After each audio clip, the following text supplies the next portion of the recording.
Aleluia.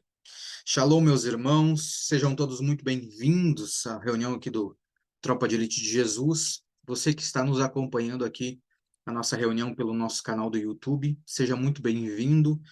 Te convido a fazer parte aqui do ministério na sala ao vivo, na plataforma Zoom, junto com os irmãos que aqui estão. Amém? Glória a Deus. Irmãos, eu estava falando aqui antes, né, nós iniciarmos a reunião, que eu costumo normalmente ministrar só anotando alguns textos, né? E aquilo que o Senhor vai trazendo na mente, eu vou falando, né? Hoje eu tentei fazer diferente, eu tentei anotar, fazer algumas anotações aqui. Vamos ver se eu vou conseguir fluir dessa forma. Mas eu espero que sim, para que o Senhor ele consiga transmitir aquilo que Ele tem transmitido aos nossos corações, que eu creio que será uma bênção, tem sido uma bênção para as nossas vidas, e eu tenho observado que é a vontade do Senhor que a gente observe isso que Ele tem comunicado a nós. O Senhor, nesses dias, Ele tem nos dado uma direção para que a gente observe, para que nós, né, observemos o seu calendário, né, o calendário de Deus, ou seja, o calendário espiritual. Nós sabemos que Israel, ele tem dois calendários, né, o calendário espiritual e o calendário civil, ao qual ele se dá o início no calendário espiritual na metade de março em diante, que é onde nós temos a Páscoa. Então, da metade de março em diante, nós temos o início do ano, que é o início do calendário espiritual. E nós temos também o início do ano, né, a virada do ano, no calendário civil, que se dá da metade de setembro, que foi agora, logo que nós passamos, da metade de setembro em diante. O curioso desse calendário, e acho muito interessante, por isso que nós precisamos observar esses detalhes da parte de Deus, é que se você pegar lá de março até setembro, né, no calendário, ele fecha 7 meses. E você sabe que o número 7 ele tem algo simbolicamente no espiritual, ele aponta para algo perfeito, é um ciclo de Deus perfeito. E se você pegar do calendário civil, que começa em setembro, até a Páscoa, até março, ele fecha outro ciclo de 7.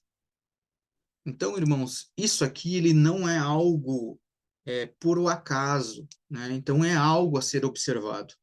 Nós sabemos que nós vivemos no calendário, quer dizer, nós estamos tentando migrar, né? Mas nós, até aqui, nós vivíamos no calendário gregoriano, que comemora as datas que o mundo aí trouxe para nós, né? E também nós sabemos que todo esse calendário gregoriano, ele aponta para algo espiritual também. Cada mês, ele vai ser dedicado a uma deidade ou vai ser dedicado a uma pessoa, né, de Roma, enfim, da história. Então, os meses não são simplesmente meses para uma contagem de tempo. Ele tem algo que simboliza, que aponta para o espiritual. Por isso que o Senhor ele tem nos trazido a direção para que a gente observe o calendário dele e para que nós andemos no calendário dele. Por quê? Porque as bênçãos que nós necessitamos para completar a nossa carreira, para completar esta caminhada, ela está em Deus. Se ela está em Deus, nós precisamos viver as coisas de Deus. Precisamos andar no calendário, no tempo, nos ciclos de Deus. Então, por isso que o Senhor tem trazido, né, aos nossos corações de nós começarmos, né, devagar, mas ir observando o que quer dizer cada mês, né? Acredito que para o ano que vem nós vamos trazer um estudo um pouquinho mais aprofundado acerca do calendário do Senhor, porque não fala só dos meses, mas sim dos dias, semanas, meses e anos. Então, tudo isso são os ciclos de Deus e que o Senhor tem feito com que a gente observe. Quero abrir um texto com vocês, eu já deixei aqui separado, mas abra lá em Números, no capítulo 10, a partir do versículo 9 e 10. O Senhor ele vai dar uma instrução para o povo, E eu acredito que é importante que a gente observe isso, né? Para que, com o tempo, o Senhor ele venha colocar, trazendo uma revelação ao nosso coração a respeito desses ciclos dos tempos. Esses dias nós estávamos conversando a respeito, né, dos ciclos de Deus, ao qual você observa até para a gestação, onde normalmente os médicos falam, né, que você está de tantas semanas, ou seja, são os ciclos. Então, quando você observa no dia a dia, né, você vai ver que são os ciclos da lua, você vai ver que para pescar, os pescadores eles vão observar o quê? A lua, o ciclo, ver se é o tempo. No plantio é a mesma forma. Cada planta, cada semente, ela é lançada no solo no seu tempo. Tem um ciclo para ser semeado, um tempo certo, e também para ser colhido. E esse tempo não é o tempo gregoriano, isso está no calendário de Deus. É um ciclo de Deus. Então, veja que a natureza aponta justamente para isso, para esse ciclo de Deus, para o calendário do Senhor. Então, se a natureza aponta para isso, é interessante que a gente esteja atento para isso, né? Nós precisamos ver, opa, tem alguma coisa aí. Vamos observar para ver se faz sentido. Amém? Números 10, versículo 9, ele vai dizer assim: quando a vossa terra sairdes a pelejar contra os opressores que vos apertam, também tocareis as trombetas a rebate. E perante o Senhor, vosso Deus, haverá lembrança de vós, e sereis salvos de vossos inimigos. Da mesma sorte, no dia da vossa alegria e nas vossas solenidades, olha só, e nos princípios dos vossos meses também tocarei as vossas trombetas sobre os vossos holocaustos e sobre os vossos sacrifícios pacíficos, ou seja, sobre as vossas ofertas. E vos serão por lembrança perante o vosso Deus. Eu sou o Senhor, o vosso Deus. É o que nós estamos falando a respeito das ofertas que você levanta um memorial diante de Deus, cada vez que você assim o faz. Essa semana até eu postei um áudio lá no grupo, né, falando a respeito do início desse mês, que se deu na segunda-feira, mais precisamente. Tá? O primeiro dia é terça, que é o primeiro dia do mês. Esse mês que nós entramos é o mês de Kislev, tá? Que é o nono mês no calendário espiritual. Esse primeiro dia se deu início na segunda-feira a partir das 18 horas, que se você observar o Shabat também se dá o início à celebração na sexta-feira às 18. Então o dia se inicia também nesse horário, né, às 18 horas. A partir das 18 da segunda-feira, então foi o primeiro dia do mês de Kislev. Foi onde nós comentamos que nós apresentamos uma oferta de primícia. Por quê? Tudo que nós apresentamos aqui, como o senhor falou, em relação ao primeiro dia, né, dos meses, tudo aquilo que você consagra o primeiro ao Senhor, todo o resto será santo, será abençoado. Então, por isso que nós, através dos textos, nós decidimos fazer essa ação, esse ato, justamente no primeiro dia do mês, mas no calendário de Deus. Até porque, né, nós muitas vezes na igreja nós fomos ensinados a fazer no primeiro dia do mês, porém nós fazemos no calendário gregoriano. E o Senhor colocou no nosso coração para que a gente faça isso, mas no calendário dele, né, no primeiro dia do mês do calendário dele. Então, nós optamos por fazer, então, agora nesta segunda-feira. Amém? Então, esse nome, Kislev, ele deriva da palavra hebraica bitahon, que quer dizer confiança. Ou seja, o Senhor está nos apontando para um mês. Primeiro, é um mês de confiar nele. E quando nós observamos aqui no texto acima, ao qual nós lemos, o Senhor ele fala justamente isso, sobre as guerras.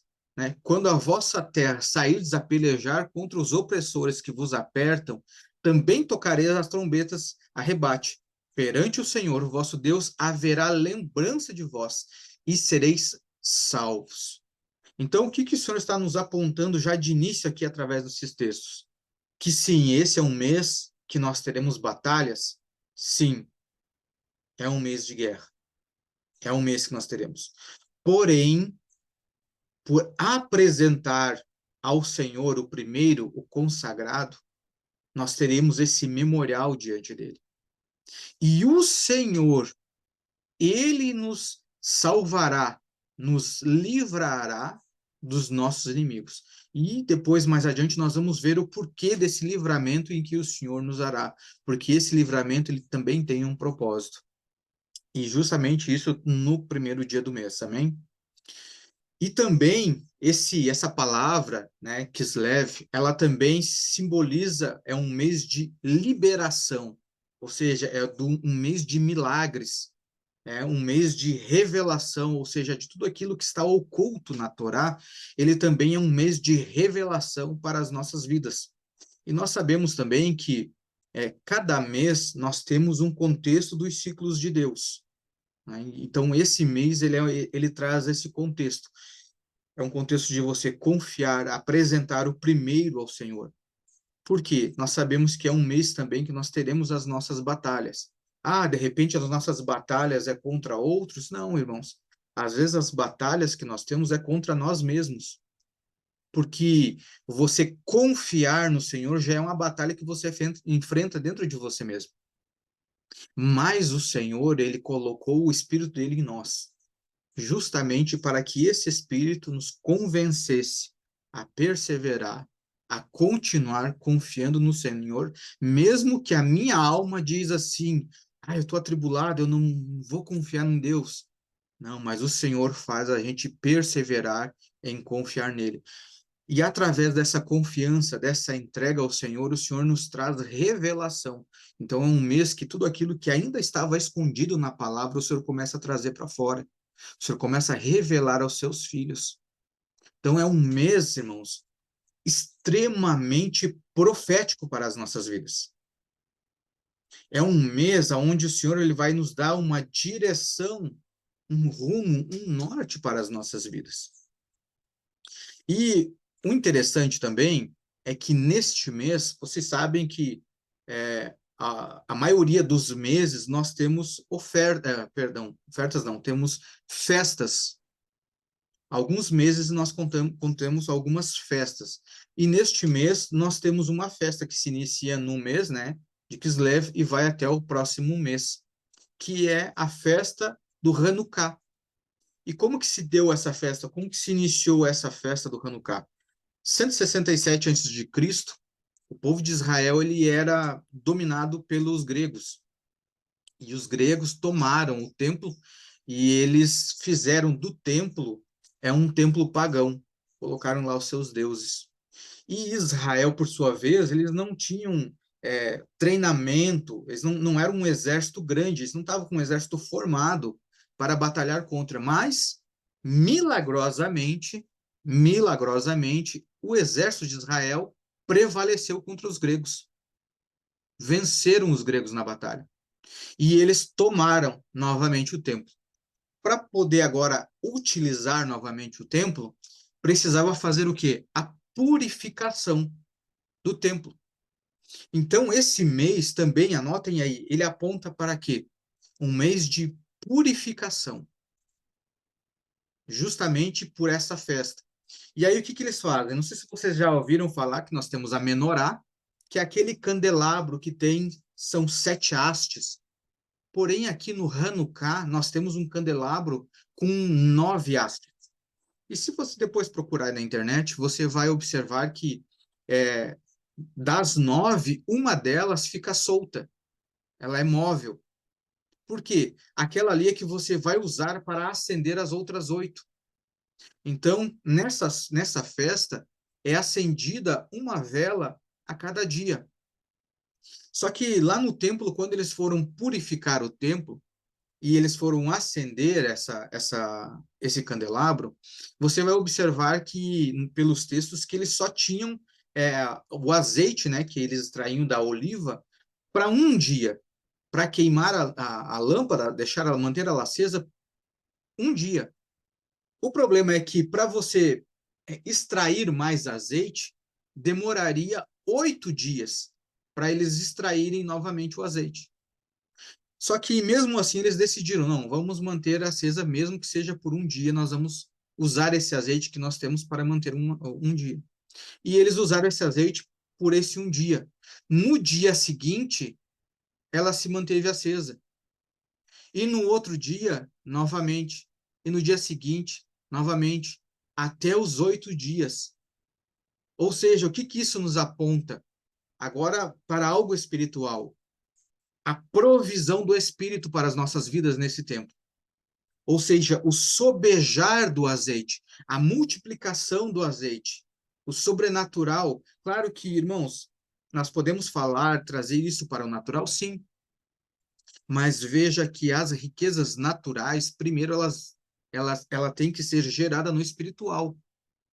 Então, quando fala aqui do azeite, do espiritual, o que o Senhor está apontando para nós? É um mês também de você confiar por causa das batalhas, de você apresentar o primeiro para o Senhor, de você descansar nele.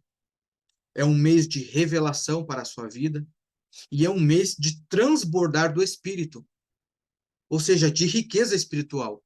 E essa riqueza espiritual é que vai se materializar no mundo natural. Agora, de que forma? Aí é o Senhor que vai fazer. Porque às vezes a riqueza que nós achamos que é no mundo natural, talvez não seja riqueza para Deus. A riqueza para Deus tem outro significado do que às vezes para nós. Quando nós falamos que é um mês de prosperidade, nós achamos, opa, é um mês que eu vou ganhar dinheiro. E quem disse que prosperidade é só dinheiro? Não é mesmo? Prosperidade, por exemplo, para muitos pode ser a restauração da saúde. Prosperidade, às vezes, para muitos, pode ser o que? A restauração da fé. Pessoas que tinham perdido a sua fé e tiveram a sua fé restaurada. Então, veja que esse é um mês extremamente profético para as nossas vidas, que nós precisamos observar atentamente e seguir aqui o calendário de Deus, porque Deus ele não fez isso por acaso, irmãos. Tudo que nós necessitamos para o cumprimento do nosso chamado está dentro de Deus. E se está dentro de Deus, está dentro de tudo aquilo que ele faz. Simples. Por isso que nós estamos começando a observar, mesmo que de uma forma lenta, devagar, mas nós vamos começar o quê? Observar esses tempos de Deus. Observar o calendário dele para ver o que ele está nos comunicando. O que os irmãos no passado, no Antigo Testamento, nesta época, o que eles viveram, o que Deus comunicou a eles, que possa nos dar uma direção profética para o tempo de hoje. Então, aqui nós vemos da parte de Deus que mesmo aquilo que você tem em mãos, que talvez você ache que não é o suficiente, Deus ele vai multiplicar. Por quê? Para um cumprimento da vontade dele. Veja que aqui os irmãos eles estavam com falta de azeite, mas o propósito era para purificar o templo, para dar continuidade no seu uso. E hoje, quem que é o templo hoje? A Bíblia não fala que nós somos o templo do Senhor? Então, o que o Senhor está dizendo? Que eu vou sobejar do meu espírito, eu vou sustentar vocês com o meu espírito. Para quê? Para que haja purificação no templo. Para que a partir dessa purificação eu continue usando vocês. Mas para isso precisa haver uma purificação. Amém? Glória a Deus. Vamos seguir aqui. Deixa eu só ver aqui o texto que eu anotei. Jeremias 36. E nós vamos agora trazer como exemplo aquilo que os irmãos lá no passado viveram, para ver o que nós conseguimos colocar em prática nos dias de hoje, o que pode nos servir, aquilo que eles vivenciaram.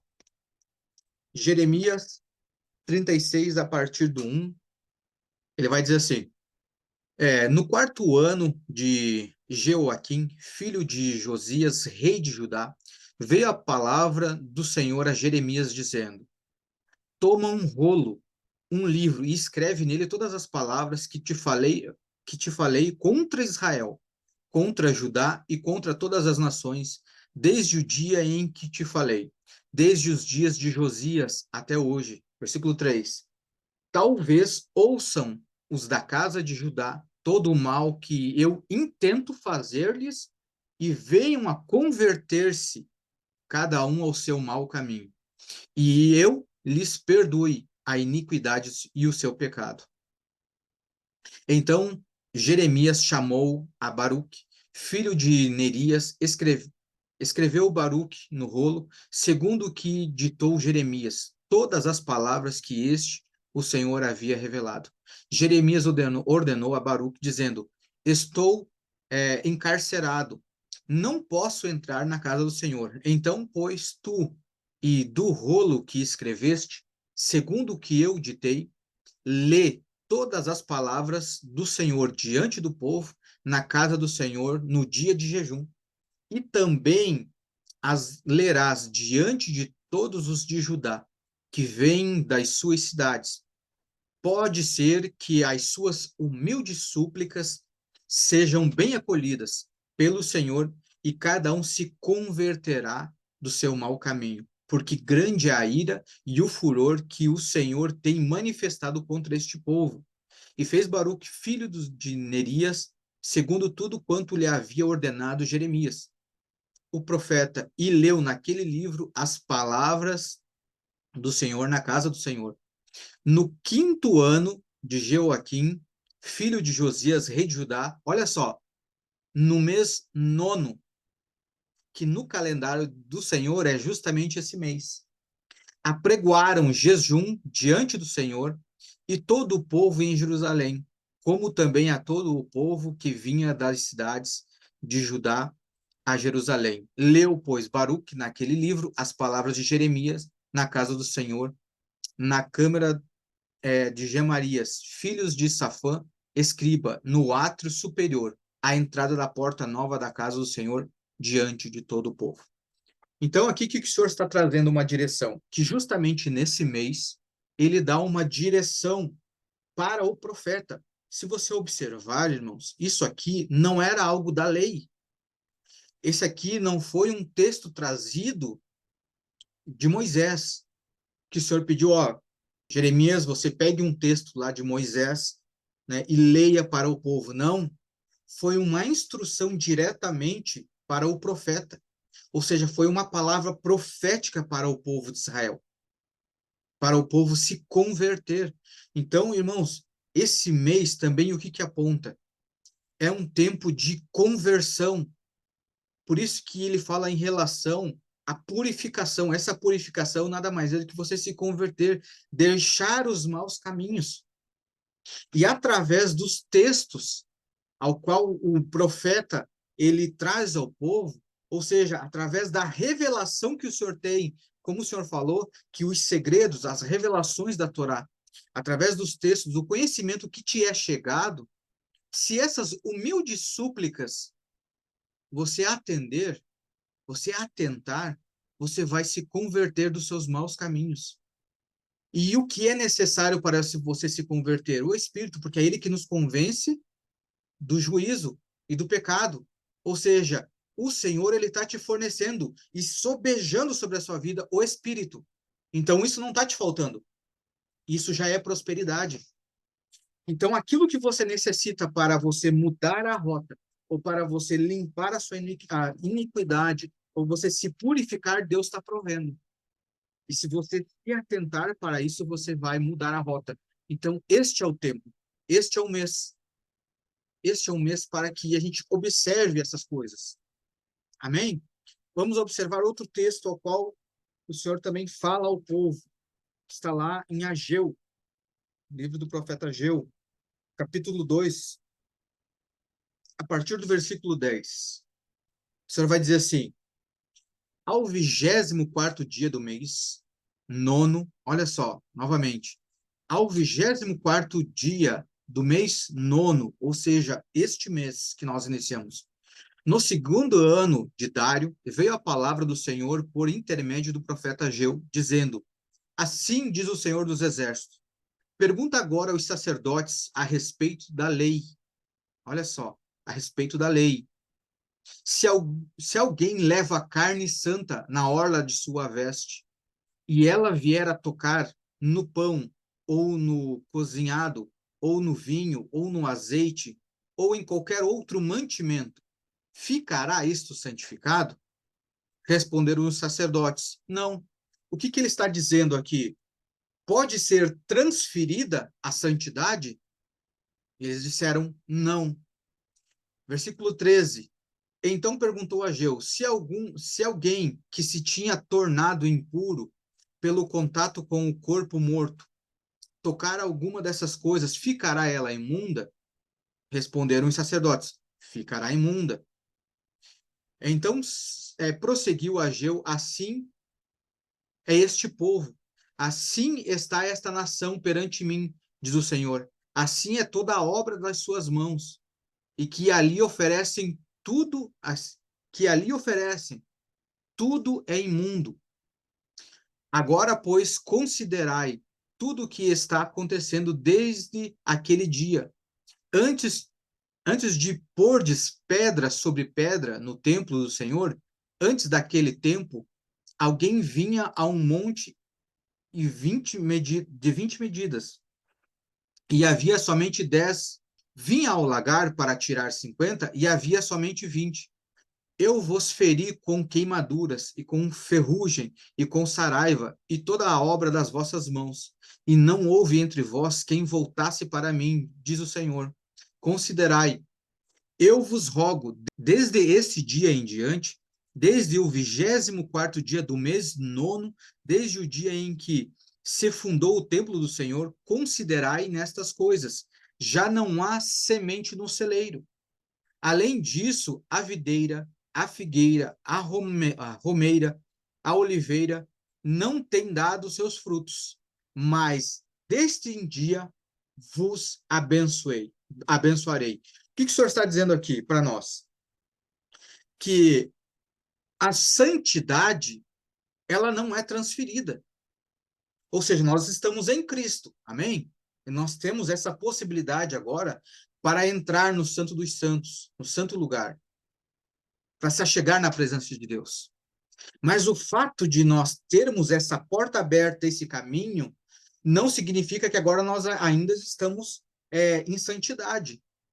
Porque senão o Senhor não dizia, não diria lá no Novo Testamento, ó, aquele que é santo, se santifique mais. Ele não ia nos mandar nos santificar mais. E ele ainda diz, aquele que está sujo ou que está imundo, se suje cada vez mais. Ou seja, o fato de eu estar em Cristo não me exime de eu ter que estar cada vez me santificando, me limpando, me purificando. Porque o pecado ainda, como nós ministramos alguns dias, o pecado ainda habita no meu corpo.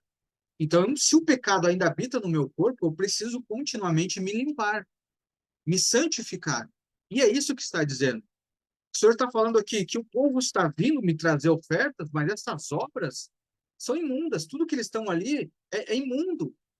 Porque o povo está fazendo, está sacrificando, está ofertando, mas não está se purificando. Logo, eu entendo que a minha purificação, a minha santidade é tão importante quanto eu fazer a obra e ofertar ao Senhor. Amém? É isso que o Senhor está dizendo. Mas ele diz assim: vocês não estão vendo que está faltando o fruto, que está faltando a provisão, que está escasso, que as finanças estão apertadas? Por quê? Porque está faltando isso do povo de Deus. Essa verdadeira conversão, esse alinhamento com a vontade do Senhor, esse alinhamento profético, esse novo rumo no Senhor. É a verdadeira conversão, é a verdadeira purificação do seu povo. E aí ele diz que a partir desse dia, de que dia? A partir do dia em que você decide se realmente se converter. O dia que você realmente decide se purificar. Ele diz, a partir desse dia, vos abençoarei. Abençoarei. Irmãos, isso aqui era uma palavra profética para a nação. E você observa que tanto no texto de Jeremias, quanto agora no texto de Ageu, é o próprio Senhor não trazendo a lei dele, mas dando uma direção precisa para o povo. E aqui Ageu ainda ele chama a atenção dos sacerdotes. Olha, observem a lei, vamos observar a lei. E hoje, irmãos, porque nós estamos no tempo da graça, a gente acha que nós não precisamos observar a lei. O Senhor está trazendo novamente, irmãos, o sacrifício de Cristo foi para a salvação, para nos dar acesso agora ao Senhor, para nos gerar vida. Não exime o restante. Nós precisamos continuar observando a lei, porque a lei ainda é a vontade de Deus. Claro que nós vamos observar através de Cristo, mas nós precisamos observar. Não é porque eu estou em Cristo que eu vou deixar de me santificar. Se eu não preciso mais observar a lei, então quer dizer que eu posso roubar e matar e trair, porque isso são observâncias da lei. Não roubarás, não matarás, não furtarás, não cometerás falso testemunho. São coisas da lei. E, no entanto, isso ainda nós cumprimos hoje em dia. Ou seja, então, eu tenho que olhar para isso através dessa ótica de Cristo, através do Espírito que foi gerado em mim. Ou seja, eu não preciso agora sacrificar um animal para me dar a salvação, porque eu tenho Cristo. Mas o restante eu preciso observar como é que é o modo que o Senhor quer que eu conduza a minha vida. Eu tenho que observar o calendário dele, porque tudo que eu preciso está dentro. Se ele falou para aquele povo lá no Antigo Testamento, para esse povo se purificar, se santificar, se converter dos seus maus caminhos, eu ainda preciso. E veja que o povo aqui estava sacrificando, o povo estava ofertando, levantando o memorial diante dele. Ele disse, tudo isso que estão fazendo ainda é imundo, porque vocês não estão se convertendo, não estão se purificando. Então, todas as coisas de Deus, elas precisam andar juntas, toda a sua vontade. Eu não posso cumprir umas e deixar outras atrás. Eu preciso estar atento para isso. Glória a Deus. Então, este mês ele trata disso, de trazer um alinhamento profético da vontade do Senhor. É um tempo de alinhamento, um tempo de arrependimento, mas também é um tempo de quê? De frutificação. Porque o Senhor disse que a partir do momento que eu decido me purificar, de me alinhar com Ele, Ele me abençoa. E uma vez que você tem a bênção do Senhor, é impossível você não frutificar. Por isso que é um mês de mudança completa na nossa vida. É um mês de nós prosperar nos frutos para o Senhor. Então, irmãos, esse mês de Kislev, né, como todos os meses, ele aponta também para uma tribo. Né? Se você observar, cada mês ele aponta para uma tribo. E este mês em específico, o mês de Kislev, ele vai apontar para uma tribo específica, que é a tribo de Benjamim, ou Benjamim. Né? É um apontamento também profético. E esse mês que aponta para Benjamim, ele tem algo profético específico relacionado ao mês, à vontade do Senhor, e também a essa tribo. Abram comigo lá em Gênesis. Eu até compartilhei esses dias, estavam a Josi e a Miriam estavam aqui em casa, e aí até compartilhei um pouquinho a respeito desse texto. Eu quero compartilhar aqui também com os irmãos. Você vê, né, irmãos? Aqueles que estão mais perto recebem antes. Aquele que se antecipa governa. Aquele que está mais perto de Deus recebe coisas diferentes. Isso serve para nós com o Senhor. Se você estiver perto de Deus, caminhar com o Senhor, você vai receber coisas diferentes que outros que estão de longe talvez demorem para receber ou talvez nem recebam. Mas por você estar perto, você acaba recebendo antes. Amém? Nós vamos ver então como que se dá aqui o nascimento de Benjamim. Gênesis, capítulo 35, a partir do 16, ele vai dizer assim: partiram de Betel e, havendo ainda pequena distância para chegar em Efrata, deu à luz Raquel a um filho, cujo nascimento lhe foi penoso. Em meio às dores de parto, disse-lhe a parteira: não temas, pois ainda terás este filho. Ao sair-lhe a alma, né, porque ela morreu, ou seja, quando ela foi desfalecendo, quando ela estava morrendo, deu-lhe o nome de Benoni, mas o seu pai lhe chamou Benjamim. Assim morreu Raquel e foi sepultada no caminho de Efrata, que é Belém. Então vamos observar aqui. Esse texto ele vai trazer algumas coisas acerca de todo esse fato que aconteceu aqui. O nascimento de Benjamim, ele ocorreu na morte de Raquel. E Raquel era o amor de Jacó. Irmãos, esse homem precisou trabalhar 14 anos por essa mulher. 14 anos. Ele trabalhou 7 por ela, só que foi dado a ele a mais velha. E aí, depois de uma semana, quando ele cumpriu-se os dias, né, de Lia, que era a mais velha, aí então foi entregue Raquel. Porém, para ter o direito dela, ele teve ainda que trabalhar mais 7. Ou seja, então, foram 14 anos para ter o seu amor. Porque Raquel era o amor de Jacó. E agora, irmãos, pensa nisso. Você ter que trabalhar tanto, tanto, para daqui um pouco você perder aquilo que você mais ama.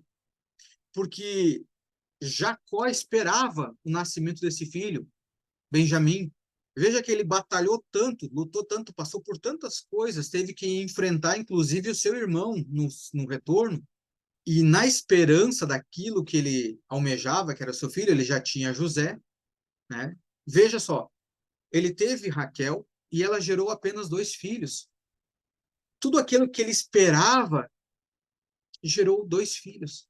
E no segundo filho ela veio a falecer. Então, irmãos, olha só como são as coisas de Deus. Pense você, tudo aquilo que você batalha, tudo aquilo que você almeja, que você ama, que você busca com um trabalho árduo das suas mãos, já pensou quando você tiver e aquele trabalho gerar, aquilo que você conquistou gerar, ele acabar morrendo por aquilo que gerou? Você tendo que ver aquilo que você tanto lutou para conquistar morrer para poder gerar um fruto? Foi isso que aconteceu aqui com Jacó. Jacó, na esperança do seu filho, perdeu a sua amada, a sua esposa. Então, isso aqui acaba, irmão, sendo algo profético para nós nesse tempo. Por quê? Porque talvez todo o projeto que nós temos para esse mês ou para este ano, muitas coisas não saíram de acordo com o que nós esperávamos. Talvez você tenha ideia, projetos para iniciar ou para realizar, ou que já eram para estar sendo realizado nesse tempo, e talvez não se concretizaram. Ou se deu início e morreu. Como que nós vamos lidar com isso? Isso aqui também aponta para aquilo que nós vínhamos falando até semana passada, sobre os processos de Deus para a nossa vida. Lembra que nós falamos sobre Jó e o processo que Deus teve com a vida dele? Que o processo de Deus para Jó foi matar a alma de Jó, a ponto dele reconhecer quem Deus era, e a partir da morte de Jó, o Senhor muda o destino dele. O Senhor, então, duplica os seus bens e devolve os seus filhos, dá novos filhos para Jó. Irmãos, o que nós ministramos semana passada a respeito da vida de Jó, ele aponta muito para essa situação aqui de Jacó, desse processo de Deus para as nossas vidas nesse tempo. Se você observar, Raquel, ela significa ovelha. O nome, o significado de Raquel é ovelha. Só que o filho que ela teve, o primeiro nome que ela deu não foi Benjamim, mas sim Benoni. E Benoni, o significado é filho da minha aflição, porque foi assim que ela gerou ele. Foi em aflição, num momento de angústia, e foi onde ela perdeu a sua vida. Só que o pai, quando ele pegou o menino, quando ele viu o menino, ele chamou de Benjamim, que quer dizer o filho da mão direita, ou o filho mais honrado, o filho que me traz alegria. Como que nós podemos trazer essa palavra profética para os nossos dias de hoje. Além disso que nós já falamos, para os projetos que nós temos escolha, irmãos. Mas essas escolhas também vai depender de quem? De um pai. Porque o destino desse menino estava alinhado com a postura de um pai. E hoje o que mais nós vemos dentro da igreja? Falta de paternidade. As pessoas não reconhecem a paternidade de Deus, porque talvez não tiveram um bom exemplo do seu pai terreno, e talvez se você não saiba disso, mas o relacionamento que você tem com seu pai terreno, ele vai influenciar diretamente no relacionamento com Deus. Se você não tem um bom relacionamento com o seu pai aqui na Terra, ele vai diretamente afetar nesse relacionamento com Deus. Você vai achar que Deus, como pai, é igual ao seu pai aqui na Terra, até que você se permita conhecer a Deus e receber essa paternidade. Então, nós observamos que aqui, agora, para esse menino, a paternidade fez total diferença. Por quê?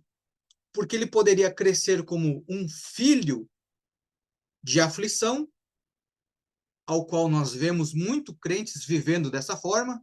Você vê crentes que passam a sua vida inteira em aflição, ou você pode ter o seu destino mudado pelo Pai, somente por Ele, pelo Pai, em se tornar um filho da mão direita, um filho honrado, um filho que traz alegria ao Pai. E, irmãos, curiosamente, a Bíblia fala que quando o Senhor, nosso Senhor Jesus Cristo, ele é elevado aos céus, quando ele é tomado aos céus, ele está justamente aonde? À destra de Deus. Isso fala o quê? Fala sobre governo. Então, através de você receber uma direção profética do Pai, uma direção do Pai, receber essa paternidade, você pode ter o seu destino profético mudado. Você que passa a ser você que é aquele filho que passa uma vida inteira triste, uma vida inteira aflito dentro da igreja, quando você recebe essa paternidade, agora você começa a exercer governo, domínio, você traz alegria para Deus. Então isso faz parte do nosso processo, irmãos. Faz parte do nosso processo. Glória a Deus. O Senhor, ele nesse mês, ele tem nos dado toda a ferramenta necessária para que a gente mude esse rumo, para que a gente saia desse ambiente de vitimismo, para então exercer um lugar de domínio, exercer o nosso propósito em Deus, o nosso propósito de filho. Veja que Jó, irmãos, como nós ministramos aqui, quem estava aqui, né, na semana passada vai lembrar. Se você, de repente, perdeu essa ministração, ela já está disponível no nosso canal do YouTube. Mas observe, irmãos, quando o Senhor ele começa esse tratamento de Jó, a primeira coisa que o Senhor faz é justamente trazer o quê? Morte para a vida de Jó. Jó perde a sua finança e morre seus filhos, ou seja, trouxe um juízo. A morte é juízo. Quando o Senhor traz essa morte, o Senhor revela um filho, o qual o próprio Jó não se conhecia. Jó se revela como um filho Benoni, um filho que trazia amargura, sofrimento, passou por um longo período. Se você ler Jó, você vai ver que ele passa por um longo período de sofrimento. Até que o pai muda o destino de Jó. O pai faz um concerto com ele, quebra aquele orgulho, a altivez, o coração altivo, a falsa santidade de Jó. E agora o filho que era Benoni passa a se chamar Benjamim, ou seja, começa a trazer alegria para Deus. Ele começa a exercer governo. Foi esse o processo que Jó passou. Esse é o processo que nós precisamos passar também. Mas olha só, irmãos, isso aqui eu já estou, digamos, adiantando, né? Falando de nossas vidas como filhos. Só que nós, quando chegamos na igreja, nós não chegamos como os filhos. Nós chegamos como ovelha, assim como Raquel. Então, veja, Cristo, ele passou por um longo processo até morrer na cruz para lutar pela sua noiva, que somos nós. E chegamos como ovelha, como Raquel.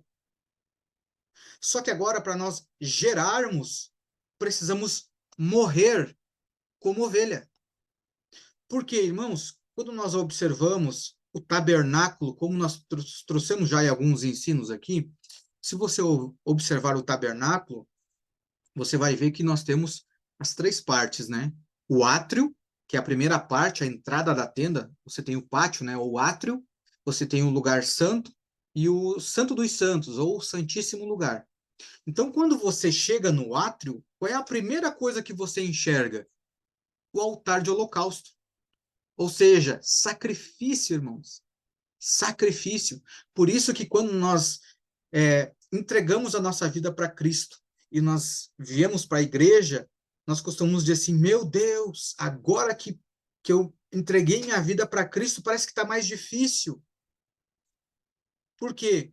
Porque você já entra tendo que se sacrificar.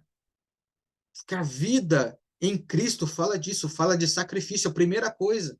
E quando você observa esse altar, que você entrega o sacrifício, naquele altar era sacrificado animal. Era boi, era ovelha, ou seja, era o animal. E a ovelha, ela traz justamente isso. Ela traz uma natureza animal que habita em nós. Então, irmãos, enquanto você estiver na igreja ou estiver em Cristo como ovelha, você ainda está com uma natureza animal. Ou seja, essa natureza animal, ela simboliza algo terreno, algo carnal. E isso é a primeira coisa que precisa morrer em nós. Essa carnalidade, que aponta para quê? Profeticamente, para as nossas vontades. Então, tudo que é a nossa vontade é carnalidade. E se eu estou na carnalidade, ainda sou ovelha. E a ovelha precisa morrer, precisa virar sacrifício. E quando essa ovelha vira sacrifício, aí nasce o filho. Aí nasce o filho. Agora resta saber, que filho você vai ser? Benoni ou Benjamim? Qual filho você decide ser? Por isso que esse mês, irmãos, é um mês.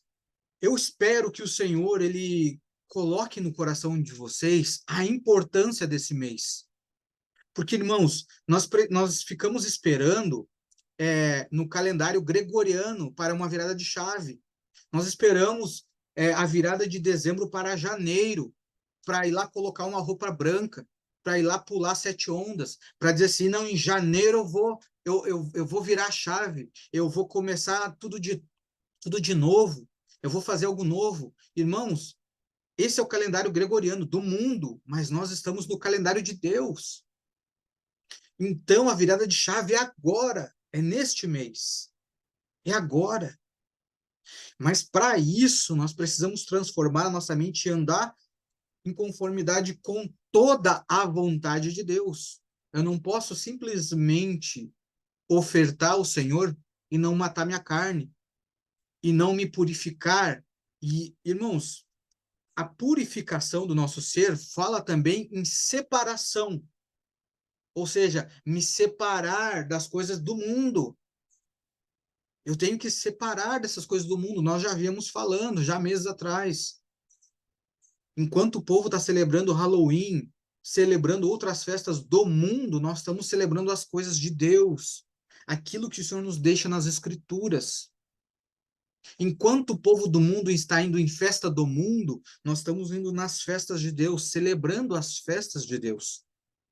Porque são nas coisas de Deus em que está a nossa bênção, a direção profética para um virar de chave, para que eu não precise esperar dezembro e janeiro e querer virar, né, viver uma virada de chave com coisas do mundo. Irmãos, vai dar certo?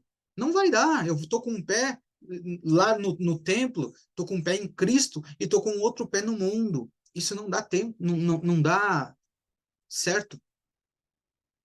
Então, esse tempo de purificação fala de, primeiro, confiança. Você confia no Senhor a ponto de você querer viver essa transformação nele?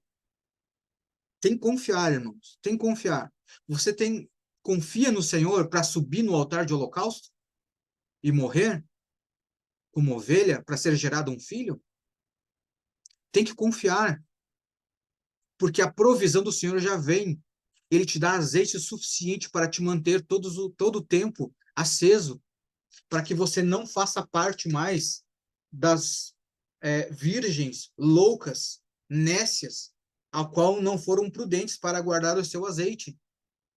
Veja que aquelas que guardaram o seu azeite foi justamente essas que optaram em passar pelo processo, em se limpar.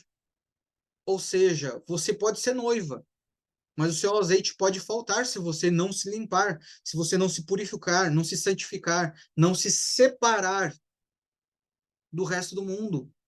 Você pode ainda estar no mundo, mas não precisa viver de acordo. Como diz lá em Romanos, não se conforme, não entre na forma deste mundo, mas sedes transformado pela renovação da vossa mente, está em Romanos 12. Então, irmãos, isso aqui é uma direção poderosa e profética para os nossos dias. Agora, quando você recebe essa paternidade de Deus, quando você consegue aceitar Deus como Pai, como nós falamos na semana passada, irmãos, Deus, ele é Deus, ele é o nosso Pai, mas ele continua sendo Deus. E na casa quem manda é o Pai. E o nosso Pai é um Pai eterno, ele não morre. Então, logo, a casa sempre será dele. E nós precisamos estar sujeitos à sua vontade. Então, se nós vamos viver na casa do Pai, por isso que o Senhor diz, eu irei ao Pai e vos prepararei morada. Ou seja, nós vamos morar com o Pai. Então, quer dizer que nós precisamos observar toda a lei do Pai, tudo aquilo que ele deseja. Nós falamos aqui já na outra vez, irmãos, reino não é democracia. Não é democracia, não é o que você pensa, o que você acha, não, é o que o rei determina, o que o rei diz. Porque através da palavra do rei me vem tudo aquilo que eu necessito para viver nesse reino. A provisão, a casa, a prosperidade, a saúde, a guarnição, ou seja, a segurança, está tudo nele, quando eu ando naquilo que ele diz. E quando eu recebo essa paternidade, eu tenho novamente o meu destino mudado, porque eu cheguei como ovelha, fui sacrificado em cima do altar. Ah, mas hoje eu preciso me sacrificar? Sim. Lá em Romanos 12 também ele fala, irmãos, apresentei os vossos corpos como sacrifício vivo. Ou seja, você não deixou de ser sacrifício. O que é ser um sacrifício vivo? Matar a sua vontade. O que é matar a sua vontade? É o que nós falamos, a natureza animal, é a carnalidade. Matar essa carnalidade. Então, você agora mata a sua carnalidade e você se torna um filho. Mas pode ver que o filho, quando ele chega na igreja, que ele é ovelha, e aí ele morre às suas vontades, o que ele faz? Ele se machuca, ele se fere, porque ou ele se ira, mostra o que está dentro, mostra o seu sofrimento porque não foi feito às suas vontades, ou porque os seus projetos que você tinha para esse mês ainda não deu certo, porque o plano de família que você tinha, assim como Jacó, porque eu creio que Jacó deve ter programado, meu Deus, eu vou trabalhar tantos anos por essa mulher, nós vamos ter filhos, nós vamos ser prósperos, vamos ser uma família feliz, e aí quando tem o segundo filho, morre a mulher do homem, que lutou tanto. Então, talvez o seu projeto de família, talvez não deu certo, mas confia no Senhor, porque através desse tempo o Senhor pode fazer uma virada de chave. Importa que você caminhe no projeto de Deus que Ele tem para a sua vida. E ao invés de você ser Benoni, você se torna um Benjamim, alguém que é contado como as 12 tribos e que tem uma bênção específica. E é sobre isso que eu quero falar aqui hoje, quero orar em prol dos irmãos hoje. Uma oração profética, uma liberação profética sobre as nossas vidas, da parte do Senhor. E eu quero orar sobre os irmãos aqui. Pai, em nome de Jesus, eu quero declarar sobre os meus irmãos que este tempo de alinhamento será sobre a casa de cada um. Eu quero declarar que as ovelhas, neste tempo, estão decidindo se entregar ao altar, a morrer a carnalidade, tudo que é animal, as nossas vontades que nós estamos sacrificando nesse momento em nome de Jesus. Mas aquilo que está sendo gerado em nós será transformado de filho Benoni, filho de sofrimento, para um filho da sua destra, um filho que traz alegria para o Senhor, um filho que exerce governo, porque o teu reino ao qual o teu filho veio anunciar fala sobre isso, governo, e você só consegue reinar sendo Benjamim. Benoni não entra no reino. Aleluia! Eu quero declarar isso sobre a sua vida, que tudo aquilo todo projeto que morreu na sua vida vai gerar um fruto em Deus.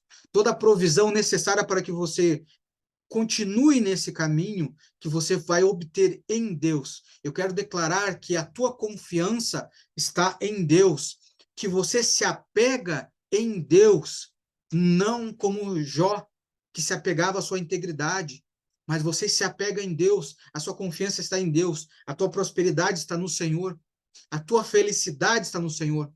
As guerras ao qual os textos mencionam que também são meses de guerra, um mês de guerra, que essa guerra ela não vai prevalecer contra você, porque é o próprio Deus que batalha por você. É Ele que te livra nessas batalhas para que você prospere, para que você reine, para que você governe, para que você exerça aquilo ao qual Ele te chamou para exercer desde a eternidade, em nome de Jesus.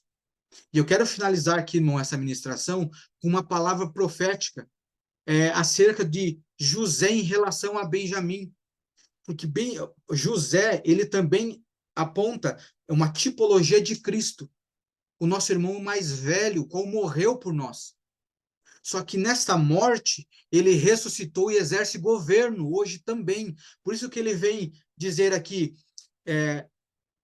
convertei-vos, arrependei-vos, pois é chegado o reino dos céus, ou o reino de Deus. Só que isso ele falou aqui na terra. O que ele está dizendo? Ele está apontando que ele está vindo governar na terra. A terra aponta para o Egito, ou seja, José governou no Egito. Então, quero terminar aqui com uma palavra profética daquilo que José fez para Benjamim neste tempo. Está lá em Gênesis 43. Anote aí na sua Bíblia. Anote para que você declare esta palavra sobre a sua casa. Em nome de Jesus. Gênesis 43, no versículo 34. Vocês sabem que os irmãos, que somos nós, venderam José para o Egito. Nós, através dos nossos pecados, entregamos Cristo para a cruz, para morrer. Mas o Senhor prevaleceu, assim como José prevaleceu na casa de Faraó. E foi trazido a governante num tempo em que houve fartura, mas depois veio a escassez. Então, eu quero declarar sobre essa vida, a sua vida, que neste tempo de escassez é o governo do nosso irmão mais velho, o Cristo estará sobre a sua vida, e ele, assim como José proveu sobre os irmãos, também proverá sobre a sua vida. E mais, como nós estamos nesse mês que aponta para Benjamim, eu quero declarar a bênção que veio sobre Benjamim a partir de José. No versículo 34, ele diz assim: então lhes apresentou a porção, e estavam diante dele. A porção de Benjamim era 5 vezes mais do que a de qualquer deles, e eles beberam e regalaram com ele. Então eu quero declarar sobre a sua vida, irmãos. Por mais que todos os irmãos estão no reino, estão na casa do Senhor, estão sendo providos pelo Senhor, eu quero declarar que você é Benjamim e que a sua porção é de 5 vezes mais do que a dos irmãos, que é a partir desse mês. Então, em nome do Senhor Jesus, que essa porção quintuplicada seja sobre a sua casa, irmãos, para a honra e glória do Senhor, em nome do Senhor Jesus. Amém? Glória a Deus.